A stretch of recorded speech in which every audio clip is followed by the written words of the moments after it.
Проблемот е кај нас што земјоделецот прима субвенции за да произведе жива пиперка. Таа треба да иде во готов производ кој не е само пиперка. Пиперка само по себе е готов производ, меѓутоа треба да ти даде додадена вредност. Не треба селјакот да ја продава. Таа треба да има компанија што ќе ја откуп, ќе ја земе и ќе ја извезе. Гледаме еден земјоделец, фармер кој што има, сигурно имаше едно 3 хектара под пластеник. И вика, Браво. Да, супер, ама он е незадоволен затоа што очекува државата да му обезбеди сигурен пласман. И вели јас ќе затворам и ќе си одам. Александар, Како може државата да ти обезбеди на слободен пазар? Александар, и тоа може да се прави. И тоа е капитализам. Сега ќе ви објаснам. Ајде. Како може тоа? Значи, имате држави во светот, еве Израел е таква држава. Па ако сакате, на еден начин и Соединетите Американски држави. Значи, јас кога се бавев кога бев и председател на партија, тоа сигурно го знаете. Ќе го збориме тоа, да. 2013 година. Ќе го збориме и тој дел. 13, 14, 15. Ја го имам во програма тоа. Македонија може да направи, Македонија е мала. Има релативно малку земја и таа е необработена. Ние немаме продукција, ние немаме како да не ме разберат сега земјоделците погрешно, али во Србија постои дистинкција помеѓу селјаштво и селјак. Нели, српски селјак, која вика, тоа е комплимент за во Србија. Да. Кај нас како кажеш во Македонија некого селјак си го навредил. Значи ние прво овде имаме проблем. Тоа е од Колишевски козите кои ги уништил 45-та година, комплексот останал, значи во тоа. Кај нас сите се градски, сите мора да се од центар, сите треба да се тука, у јавна администрација, ако може да се укотвени и така натаму. Да. Никој оф кантри не работи ништо, разбираш, затоа нашите ниви зјаат празни. Отидете во Источна Македонија, во Западна Македонија кај албанците е обработена во голем дел. Добро е обработена земја. Точно. Одите во Источна Македонија, све е напуштено, сите се во Италија. Значи, поентата што е? Ако Македонија се организира, имате такви модели на држави. Израел е модел што треба да се анализира.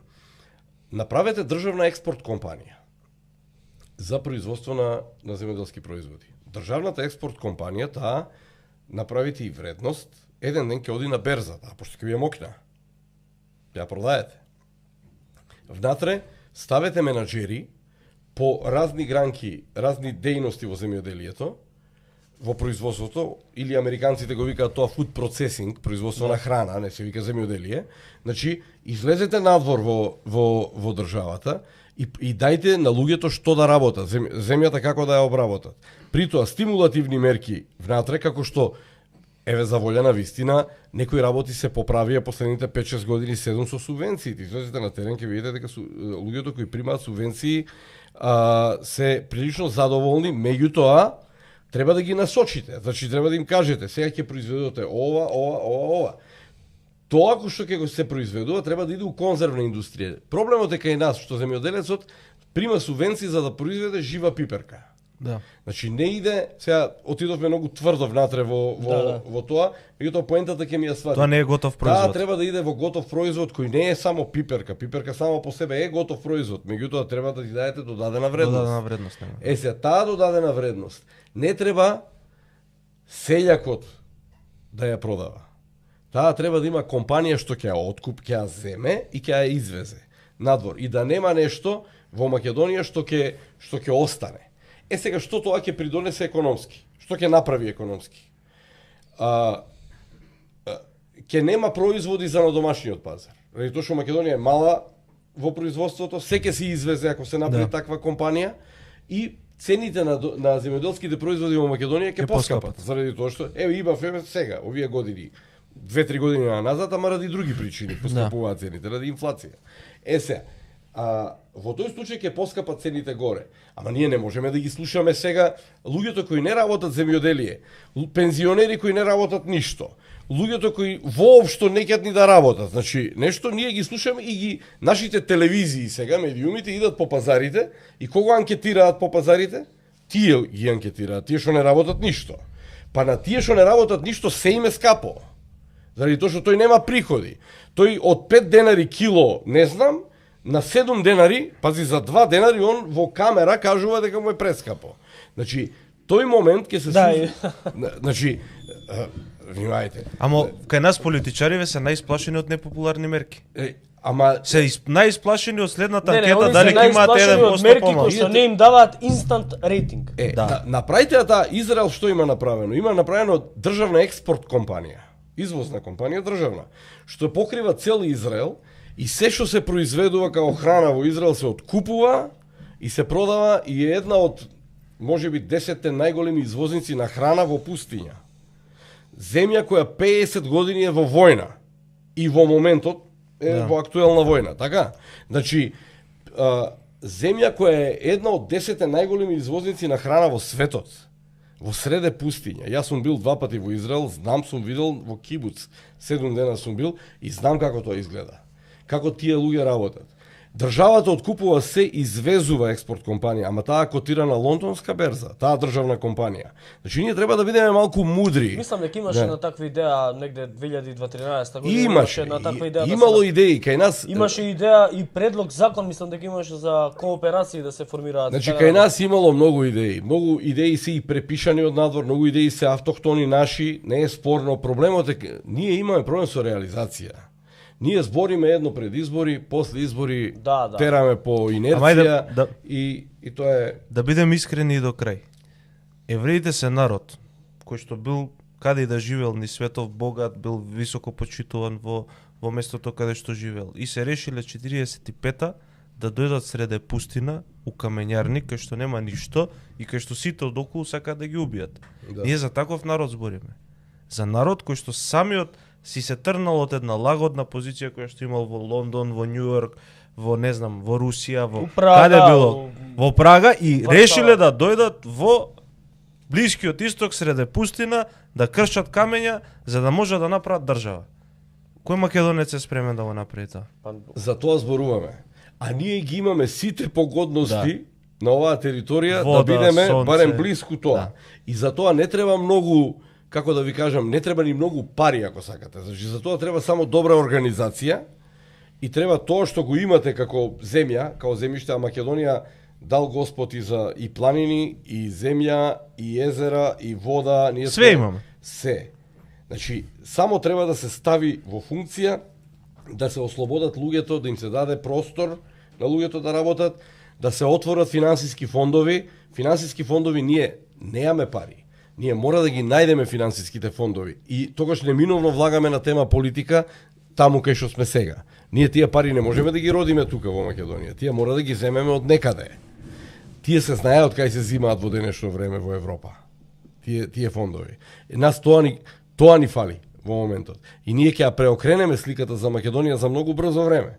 Зборам не ние, него збориме општеството цело. Малку народ е ова, мала територија е, мала држава е. Промената ќе се види веднаш. Само ни треба тој моментум на разбирање помеѓу со денешен аршин гледано власт и опозиција. Седнување на маса, гледање што правиме бе? Кај одиме? Имаме цел. Кој ни е таргетот? Која ни е приказката? Кога ќе умреме, што ќе ни пишува на плочата од озгоре? Кој епитаф ќе ни стои на плочата? Сме имале визија, сме имале приказна. Сме ја раскажале приказката пред генерациите. Ние што правиме последните 30 години? Еве од независноста до денеска. Да ми прости повторно публиката, ко прдеш угаки сме цело време. Значи се занимаваме со дневна политика, сами со себе. Значи што рекол овој, ја да му кажам сега по она Итар-Пео варијанта. Значи ја ќе му кажам по паметно од него. Ние не гледаме преку планината. Да. Добро, како е можно... Па ние имаме актуелни политичари кои што најголемо достигнување у светот на литературата им е Итар-Пео и са... Тоа е тоа. И тоа е тоа, таква е политиката. И ти кажува виц. Да. И он наместо ти кажува добра политичка анализа, он ти кажува виц. Добро, како е можно повеќе политичарите во 90-та да беа свесни за тоа што ќе значеше Европската унија за Македонија, него политичарите денес. Имајќи во предвид каде се државите кои што од источниот блок, кои што беа во далеку понезавидна позиција од Македонија своевремено, сега се пред нас. Знаете зашто го говорам ова? Гледав како се движел GDP-то на одредени држави кои биле најсиромашни држави во Европа во последниве 30-40 години.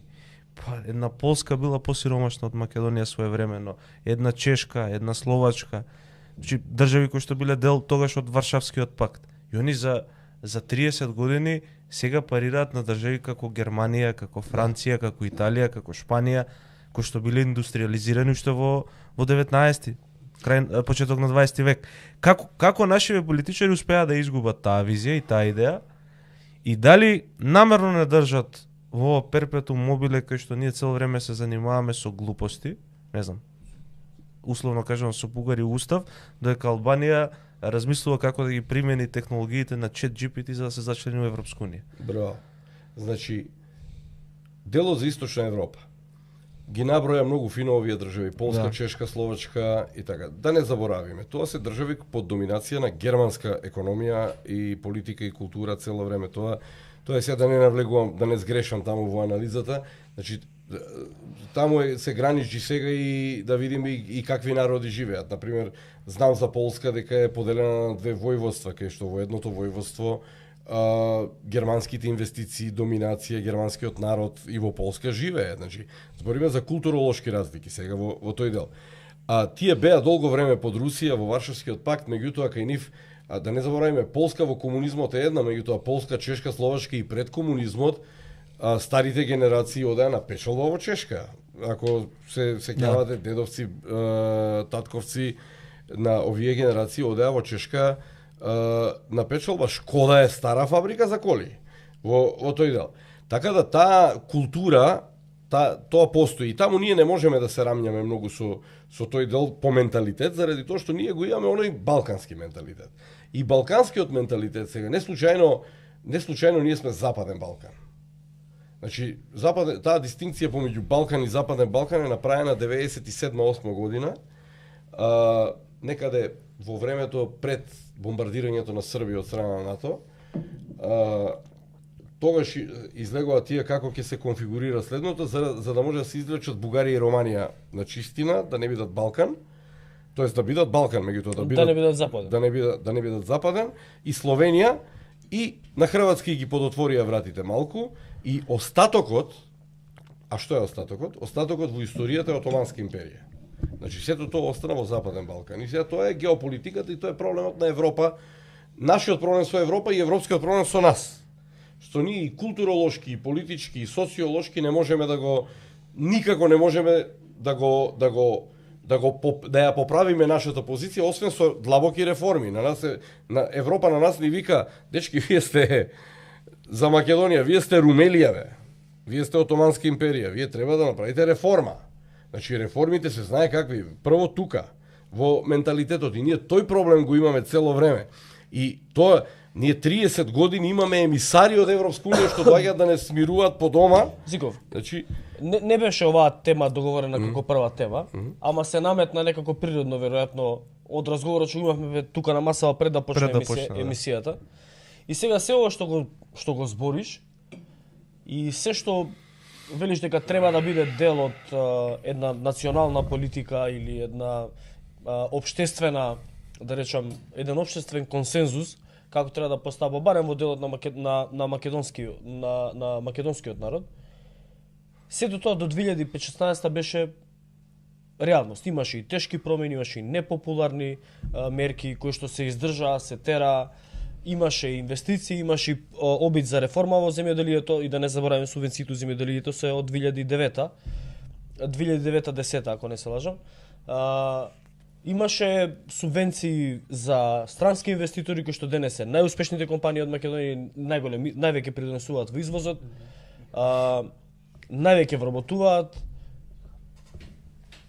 и како основач на капитал во тој период беше најголем критичар на таа политика. Не.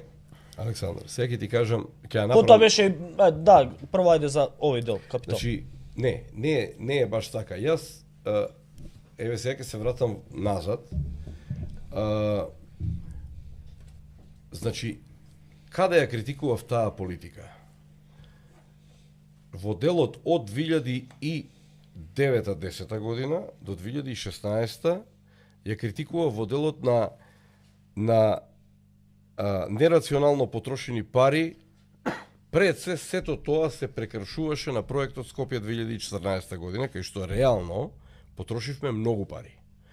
Значи, мене ќе ми биде дозволено да кажам, и да имам мој приватен став за таа работа, ја и ден денеска го имам тој став, дека нас тој дел од околу непуна можда милиарда евра, значи во многу релативно краток период се узалуд потрошени пари на место да бидат потрошени за развојни цели, за работи за кои и денеска дури не можеме да ги направиме.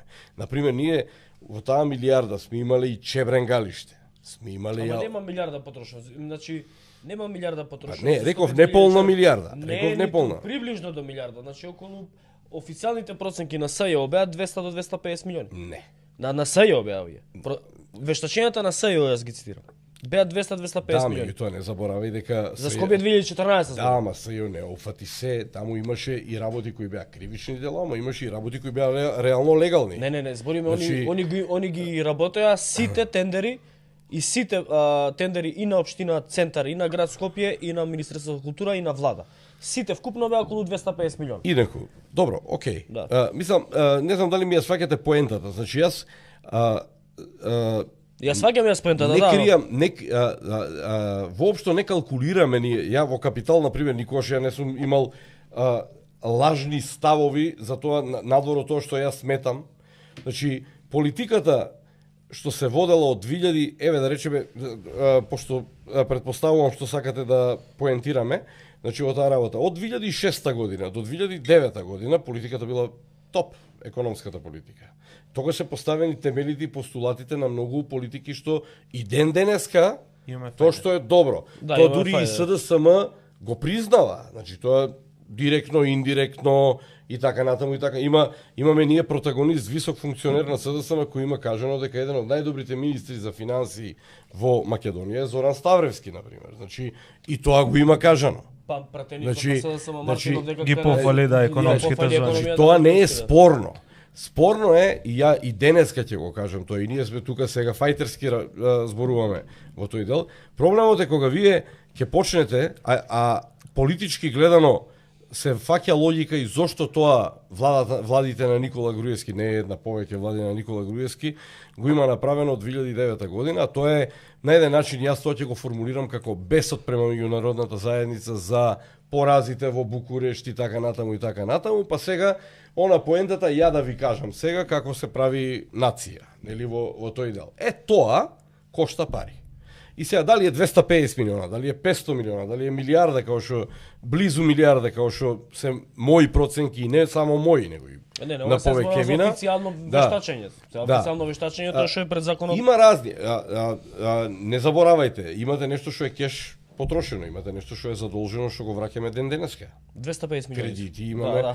Имаме ден денеска. 250 милиони за сега. Во ред, да. Во ред. Еве нема да се цифраме. Да. Значи тоа се средства кои за мене се залудно потрошени и не само за мене. Значи за поголем Ама логиката тогаш за Скопје 2014 логиката владата на Груевски тогаш ја оправдуваше со кризата, нели имавме должничка криза, должничка и економска криза. И економиите беа во рецесија, беа дел во стагнација и Македонија за да не биде зафатена од тој бран, тие 200-250 милиони евра за Скопје 2014, тогаш започна проектот практично, 2008-2010 започна проектот, беа практично ставени во економијата за да може да се држи градежниот сектор кој што во тој момент вработуваше 5-16.000 луѓе. Тоа беше кензијанска политика. Да, Кензијан. Северет. Тоа е кензијанска политика. Да. Значи, дај му на народот пари да копа дупка и после плати му да закопа дупка. Во ред. Како доктрина, да го сватиме. Меѓутоа, можеше ли ние да правиме автопатишта и пруги, наместо да правиме згради, еве, мепсо зградата со столови, како казино личи денес, како ќе ја видите. Значи, во тоа. А имаше прекрасна фасада. И јавни работи си и патишта и пруги. Ама се направи значи, тоа. Ако го игнорираме... Не се направи, се направи со кинески кредити. За мепсо, за мепсо да не навлагам. Ама не само, не изгледа она ко казино ради фасадата, ради друго изгледа ко казино, ама не нема да направи. Не, тоа, не, во ред, ние можеме да дискутираме. Не, ја спомнав мепсо како изглед као landscape. Не, ама добро, тоа е за вкусови не се дебатира. Тоа е пресериозна компанија и да не дискутираме таа тема, подобро би било. Тоа е прилично сериозна компанија, можда и една од најсериозните у држава. Но зборот ми беше, можевме наместо да земеме кинески кредити, да ги трошиме парите на тоа. Заглавуваме во темата. Сакам да извлечам заклучокот од оваа сторија. Можевме ние тоа другчие да го играме. Предпоставувам дека и владите од тоа време и протагонистите и главните луѓе на тие влади денеска се преиспитуваат дали тоа било правилно или не било правилно и каде сето тоа забегало, значи во еден момент. Но времињата поминуваат, ние денеска имаме друга ситуација. Значи во тоа 7 години имаме друга ситуација. Конјунктурата денеска што ја имате 7 години со власта на СДСМ, денеска кажува дека ние треба да дојдеме до фондовите. Нас ни требаат пари. Значи, јас сакам да ја свртам дискусијата према таму. Кај ќе ги најдеме парите? Парите ги нема кај нашите граѓани. Нашите граѓани се иселуваат од државата драматично. Ако порано се иселувале, а децата им останувале тука, па праќале пари, сега се иселуваат цели фамилии. Значи, ние мора да ги најдеме парите за развојот на државата. Заради тоа ние мора да ги направиме потезите што се неминовни во политиката на политички план. Тоа се чека од нас. Кога зборевме за Западен Балкан пред 5 минути 6, значи тоа сакав да го кажам. Кои се државите во Западен Балкан? Сите тие кои чекаат фондовите од Европска Унија да дојдат еден ден за да се трансформираат од внатре. Македонија, Србија, Босна и Херцеговина, Црна Гора, Албанија, значи Косово ќе оставиме, ајде, и сето тоа. Значи тие се држави кои ги чекаат фондовите од Брисел за да се трансформираат од внатре. Зошто ние, коноеви, ја бутаме главата во земја и некеме тоа да го видиме сега и пимпламе сега, задржуваме време. Значи, тоа не сака да го видат политичарите, имам една теза зошто. Преска кога зборевме за менталитетот. Значи што е работата кај нас во Македонија? Ти имаш некои 150.000 луѓе што се вработени во јавна администрација. Имаш некои 100.000, 150.000 членови тврдо партиско членство на политичките партии кои што гласаат за ВМРО или за СДС по секоја цена, што и да се случи крај на светот да биде, ни за ВМРО и за СДС ќе гласаат. Сега, нас 60% од гласачкото тело ни е алиенирано. Значи, они не сакаат да искачат на избори. Они не гледаат во ниту едната, ниту другата страна перспектива. И што прават партиите? Партиите идат на сигурно. Идат на своите членови. Идат на темите кои што нив ги анимираат. ВМРО иде со патриотизам, со национализам. СДСМ вика, не е битно ништо, треба да одиме кон ЕУ, треба да идеме, не знам, да имаме социјална политика силна. И тоа е. Значи, во Македонија во моментов нема потик да нешто се промени на политичката сцена.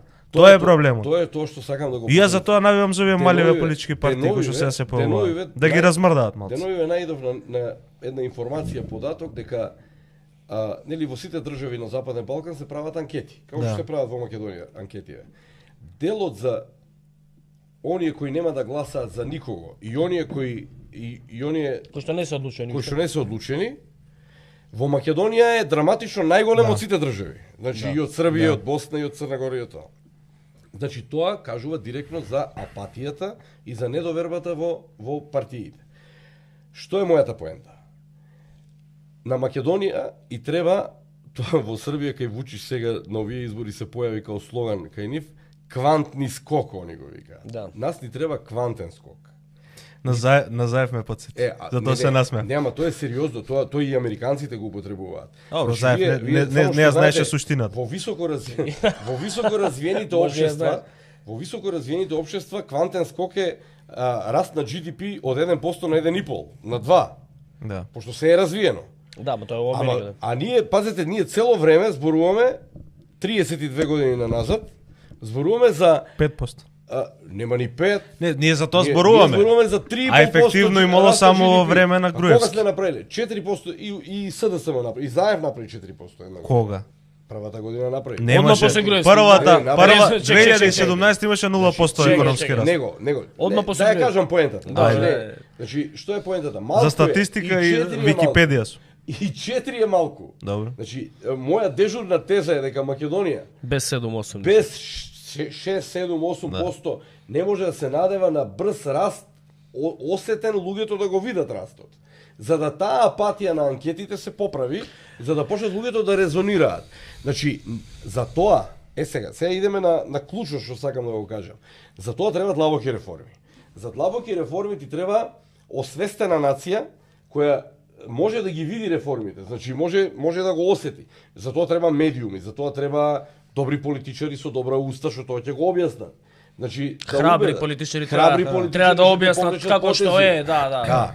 Значи тоа еве сега нека ми биде дозволено. Значи во последните 7 години за волја на вистина во Македонија некои работи во правец на она што значи фондови на Европска унија, интеграција со Европска унија, се направени важни потези што денеска на пример опозицијата ВМРО ДПМН може да рече предавство е преспански, предавство е бугарскиот договор, предавство е не знам што, меѓутоа сето тоа нас не интегрира према Европска унија и не заради самата интеграција сама по себе.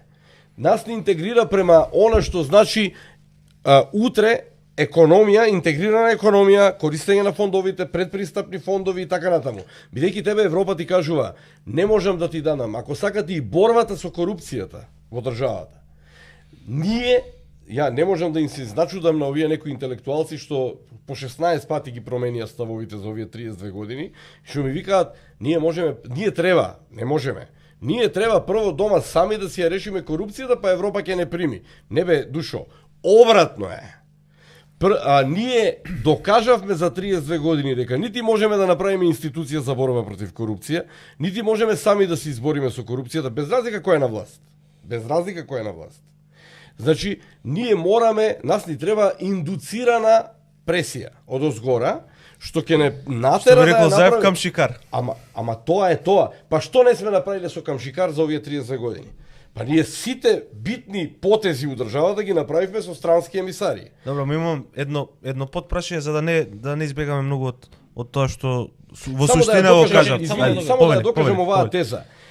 Кој вика дека, значи, кој е тој таргет што вели дека прво дома ние сами да си ја решиме корупцијата, демек, па после ќе одиме ние во Европска унија. Знаете кои се тие? Тие се токму тие што цицаат од корупцијата у Македонија. Да, само што и што им одговара мракот и паднатата завеса. И тоа се таргети од 90-тите години. Тачно. Од приватизацијата, тоа се нивните сега синови, внуци кои се горе, тоа се луѓе во разни сектори на општеството, како што се во здравство, имате мешетари, ленчуги, имате во судството такви, имате во универзитетите такви, кај немате такви, разбирате? Значи имате градски јадра по градовите што цицаат на онака, направил. Знаете што еден мој пријател сега скоро ми кажуваше, вели, во 63-та година, беше вика, Бог нека им душа и проста на сите жртви, значи сите загубија. Многу луѓе загубија во Скопје. Меѓутоа, ние не гледаме 64-та, 65-та што се случуваше, вика. Еден куп луѓе добија, вика, гратиси земја во тие тафталиџињата што ги гледаме по Скопје, сите добија гратис. Денеска тие асети, знаете колку вредат? Тие асети денеска вредат, на тие асети се прават згради. Тие вредат по 2-3 милиона евра, 4 милиона евра. Тие се поклонети, тоа не е купено. И денеска вие тие таргети на вас ви прават инертност и отпор да идете напред. И тие ви се сега. На тие не им е важно кој е на власт, дали е СДСМ или е ВМРО, тој живее и вака. Има он за кафе, за бурек, за јогурт. Него нему е ни важно дали ќе бидеме европски или нема да бидеме европски. Затоа што он него интересира. Он живи лепо. Европско. Да, иде 2 пати месечно у Солун на ручек, иде на Халкидики му е крајна инстанца, разбираш за... А се враќа од дека и ти слика. Кога се враќа од Грчка, ја слика знакот, вие не стајле... Ете така. И ти прави кај тој што нема да отиде у Солун, прави Прески имаш анкета 50% не можат на одмор. Тоа е проблемот.